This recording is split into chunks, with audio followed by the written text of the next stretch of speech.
Alright guys, they were right. We got another Philip DeFranco video we're gonna react to, guys, so let's check it out. Zombie swarms. I've been hearing a little bit about it on Twitter about, I guess, zombie swarms, which is obviously untrue. Even though I opened up my news page and I thought something like cool was happening, but nothing cool is happening. And also, I'll talk about the emergency alert test because that was totally, totally underwhelming.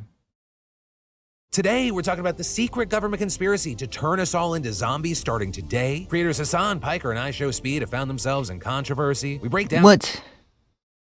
Hassan and Speed are beefing, guys? I never expect to see it. the Kevin McCarthy disaster in the House. I didn't see a slide before it changed. And talk about what happens next. AI is being used to fight homelessness. We're talking about all that and so much more on today's Hopefully AI solves homelessness, bro. brand new Philip DeFranco show. You daily dive into the news, all made possible by beautiful bastards like you who buy Wake and Make coffee. Because y'all, if you haven't already, it is time to ditch that burnt, bitter, and overpriced coffee.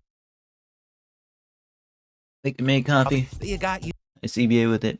used to. And I'm so confident that you're gonna love this. When you go to wakeandmakecoffee.com to buy your first bags, you can get them for up to 50% off. I mean, you're looking at like, what, 50 cents for an amazing cup of coffee compared to what, $3.50 to $6 at the coffee shop? But Bro, it's like 10 cents if you make it yourself. Know what I mean?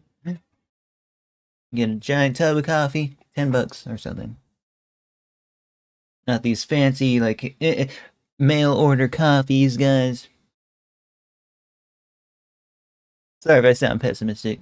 When I get money, we'll probably order something like this.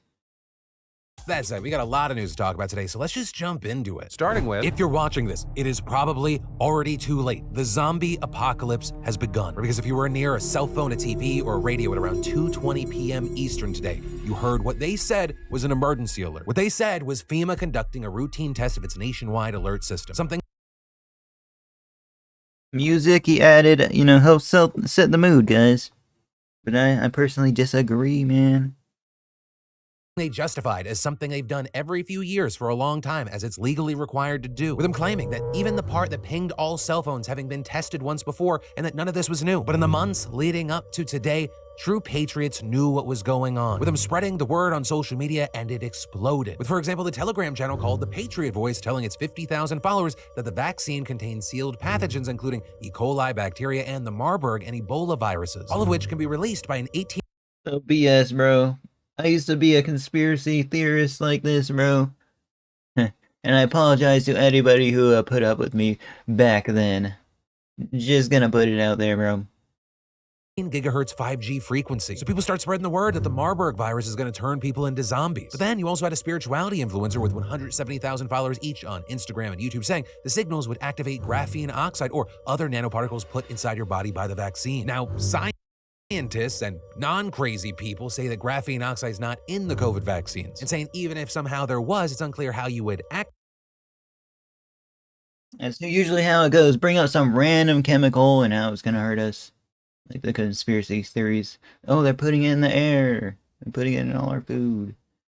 CBA. Activated. As far as the nanoparticles, they said those I'm glad I got out of that niche, however. It's still a profitable niche and stuff. Kind of interesting to hear the theories as wild as they could be pitched to us, you know what I mean? just lipids or fats using a coated material, and again, they weren't sure what activating would actually entail. But luckily, we also had some radical independent thinkers and people who researched themselves saying, hey, this test is going to do something with an RFID tag inside of your body. I'm legit skipping over this whole section. QAnon is behind all this. And then another come like, true. All I did, you don't have to elaborate.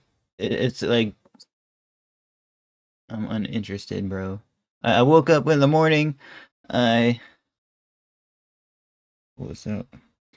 I woke up in the morning, I just missed the notification, it didn't even wake me up. And that's that, guys. Totally uneventful. You spent 4 minutes talking about that, guys, but let's see what this is, bro. That is a question that's being debated right now after his latest online stunt resulted in him needing medical attention. I just got to preface this, and I say this with no ill intent. Speed is getting exactly what he wants out of this because, I mean, what's his job? He is a professional overreactor and doer of stupid things. Right? He does one of or a combination of those two things. People clip it, people then write articles about it. It gets to me, we go blah blah blah. I'm like, who's surprised? Bro, they probably just took his pulse or whatever. You just went there just because, if you go there and say you're sick, they have to see you. I don't know. Maybe you actually needed to go to the hospital, guys. It didn't look like he was breathing in that smoke for a long time. By any of it. Like that's the But job. I'll let the clip play. I'll let you guys decide.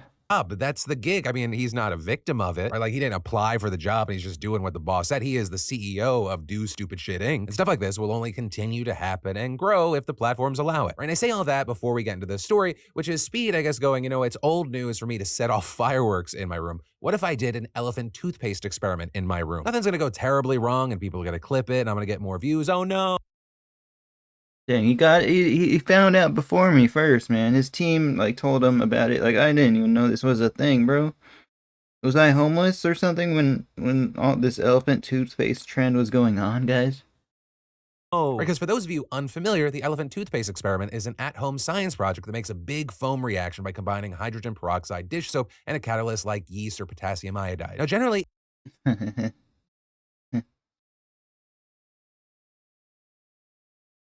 Sorry. it's considered family friendly. You can do it with your kids, but like with anything, you have to take basic safety precautions into account and you gotta follow the instructions. But when ISHOWSPEED did this and he put the ingredients together, this happened. It didn't work. It didn't work. It didn't work. Yo. Oh! What the f is going on? Oh my god. Ah! Oh my god. I can't breathe. I'm not dead. I can't breathe. Speed then steps out of the room. You can hear an alarm going off. He later comes back into the room with snot basically dripping down his nose. He then quickly leaves again. And there then being a note in the jet explains. Oh man, that snot was green, bro. Sorry, I was taking some dead skin off my nail, man.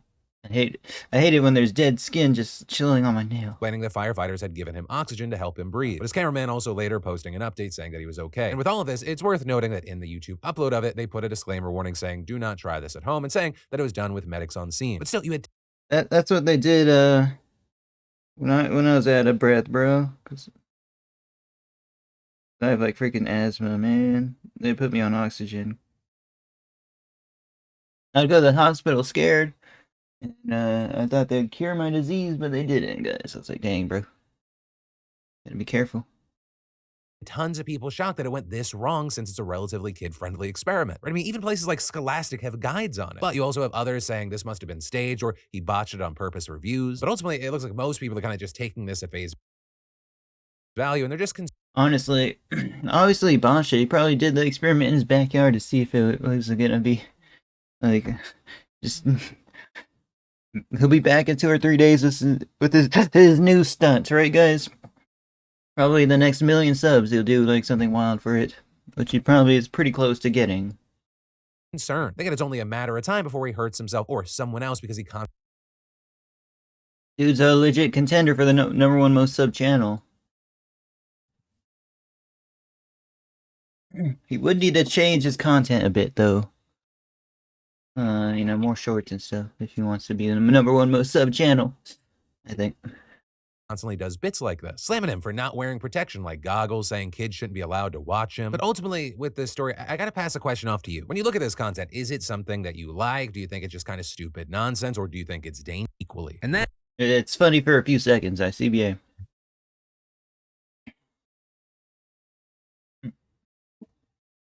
If I was in my adolescence, I probably would watch ISHOWSPEED though.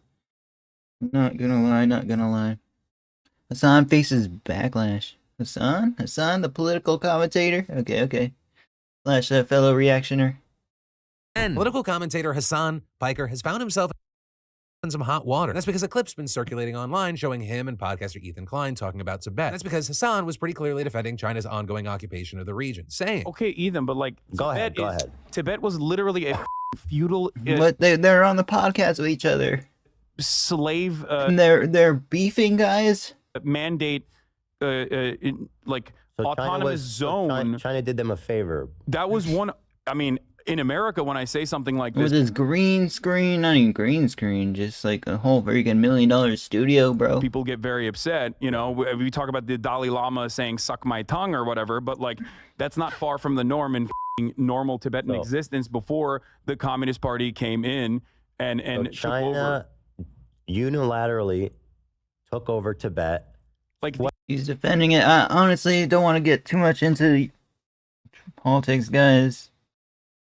Let's check out his sponsor, guys. that time. And they're a fantastic sponsor of this show, so known for delivering high These guys again. Okay, is the generic headphones, I guess. Because I guess anything that is not a brand name is generic. LA using AI to okay. This is a story I was interested about. So homeless and help them before they actually do. With a program which has been described as a first-of-its-kind experiment being run by the LA County Department of Health Services to try and limit the ever-growing homeless population. Because while an average of 207 people in the county exit homelessness each day, that's being outpaced by the 227 falling into homelessness. In fact, LA is actually housing people more than ever before and building a ton of low-income housing, but it's still not enough to meet the demand. And so the goal of this pilot program is to try and address the problem head-on and prevent things from getting worse. And so the first step is to identify the guys, legit, how do we fix this? Building stuff on the water, building stuff on the underground. How do we fix this, guys? We gotta find a way to get a utopia, even though my third grade teacher told us that there's no a utopia was impossible. I was like, dang, bro, that could have been awesome, man, if we could have had it, bro. I don't want to be pessimistic and say that a utopia is not possible, though. These folks with NPR explaining. The program tracks data from 7 county agencies, including emergency room visits, crisis care for mental health, substance abuse disorder diagnosis, arrests, and signups for public benefits like food aid. And then, using machine learning, it comes up with a list of people considered most at risk for losing their homes. Then, once the at-risk people have been flagged by the AI, the focus shifts to actually getting them into the prevention program. Case managers are tasked. Oh, it's a prevention program. Okay. Kevin McCartney removed his House Speaker? What? You've seen it right now. For the first time in U.S. history, the House has voted to remove a speaker, with a final vote against McCarthy coming in at a narrow 216 to 210. And very notably there, while Matt Gaetz was the Republican that put all this into motion, only 8 Republicans ended up... Dang, bro, straight up just denied him from his job, bro. What? Why, guys? I don't even know who this is. His name kind of rings a bell. Like, barely. voting in favor of ousting McCarthy, with him joining all the Democrats who were in attendance. And that's very, very notable because there had been some speculation before the vote that the Democrats might just vote present or not vote at all, which would then leave enough room for the rest of the Republican caucus to save McCarthy. But in the end, the Democrats ultimately went, why are we going to protect the guy who's publicly pissing on us? I mean, first looking back, for much of his tenure as Speaker, McCarthy is only further... Hey, bro, so it's a freaking... whatever freaking side you're on kind of battle as well. I mean, it makes sense. ICBA. He is just stepped aside, maybe, but maybe prison. I don't know, guys. Journalist at India News site critical of government deal with home ratings. serious people. And what does this even mean? India's government is getting closer to being authoritarian. That is an accusation that has been growing and growing, especially after police raided the offices of an outlet that is fiercely critical of Prime Minister Modi. And to make matters worse, officers also raided the homes of some of the journalists working there. So the site is NewsClick, and it's one of the few outlets actually willing to openly criticize Modi as often as it does. With the reason this is probably so rare being that this is hardly the first paper to be targeted by authorities. Back in February, Indian authorities raided the BBC's New Delhi and Mumbai. Because whenever it's like international news, usually it makes me pretty sad. Alright guys, thank you for watching. Like, comment, subscribe, check out Philip DeFranco. Yeah, I really, when I read news, I just want it to be good news, guys. Thank you for watching, guys. Later.